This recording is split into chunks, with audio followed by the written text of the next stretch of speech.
طول ما الولاد قاعدين وسهرانين عايزين حاجة حلوة يا ماما، عايزين حاجة حلوة، رُحت داخلة المطبخ كده وعملت لهم التحلية القمر دي، شايفين عاملة إزاي؟ بجد جميلة جدًا وطعمها في منتهى الجمال، وسهلة وسريعة وبسيطة ومش هتاخد من وقتِك 10 دقايق وهتكون جاهزة، والأهم من كده إنها مش هتدخل التلاجة، يعني هتتاكل دافية كده. بُصّوا بقى الجمال والطعامة، إيه رأيكم في الحلويات دي؟ اعملوا لي بقى لايك وشير كتير للفيديو ده، ويالّا بينا ندخل على المقادير وطريقة التحضير. بسم الله، أول حاجة كده معايا أي نوع بسكوت سادة عندِك، تمام كده؟ أنا حطيت بولات، حطيت في كل بولة 5 بسكوتات كسرتهم عشوائي بالشكل ده، ينفع طبعًا كاسات، ينفع كوبايات، أي حاجة أنتِ حاباها وأي نوع بسكوت سادة متوفر عندِك استخدميه. أنا استخدمت الباكيت ده كله، هو باكيت كبير، حطيت في كل بولة زي ما قُلت لكم 5 بسكوتات ومش هنسقيها بحليب ولا حاجة، إحنا هننزل عليها بالكريمة وهي سخنة وهي اللي هتطرّي لي البسكوت، تمام كده؟ جِبت هنا نُص لتر من الحليب، يعني كوبايتين من الحليب، ضِفت عليهم 4 معالق كبار من السكر، ولو حابة تزوّدي السكر زوّديه براحتك، تمام، ضِفت معلقتين كبار من بودرة الكاسترد، وهاضيف معلقتين كبار من الدقيق، تمام كده، الدقيق بيخلّي المهلبية كريمية كده وجميلة، جرّبوه هيعجبكم جدًا وعلى ضمانتي.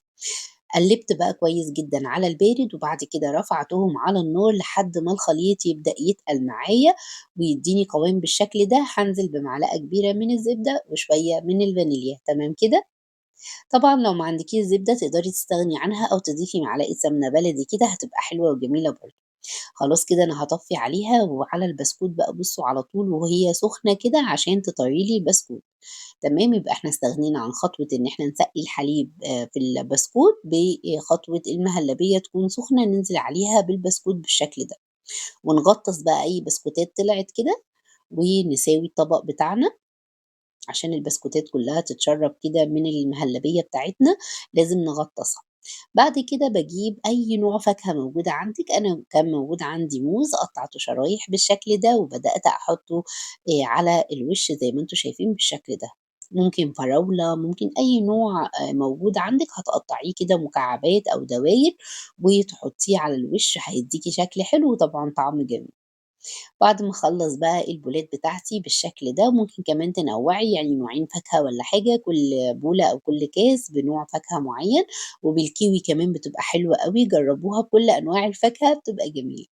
جِبت هنا بقى الطبقة الأخيرة، كوباية من المَيّة من الحنفية عادي جدًا، وباكيت من الجيلي، أي نوع جيلي تفضّلوه، أنا حطيت جيلي أناناس، وبدأت أحط عليه كمان معلقة كبيرة من النشا، وبدأت أقلّبه على البارد ورفعته على النار، ودي الطبقة الأخيرة، بمجرد بس ما تتقل كده معايا ولونها بيتغيّر وتعمل bubbles بالشكل ده، يبقى هي كده تمام. خلاص هاطفّي عليها برضه وهي سخنة والمهلبية يا دوب مسكت نفسها، باروح نازلة عليها بالشكل ده زي ما أنتم شايفين، أغطّي الفاكهة اللي أنا حطيتها.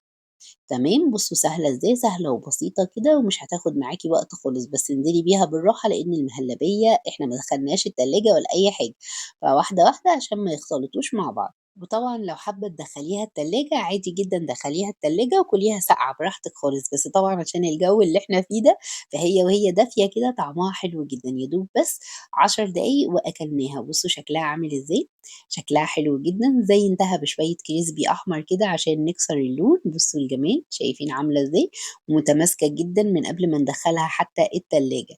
كمان بقى هاورّيكم شكلها من جوّه عامل إزاي، بُصّوا، شكلها جميل جدًا وقد إيه هي سهلة وبسيطة وما خدتش معايا وقت وعجبت ولادي جدًا، جرّبوها مش هتاخد معاكم وقت وهتبقى سهلة وبألف هنا وشفا لكل اللي يجرّبها وبس كده.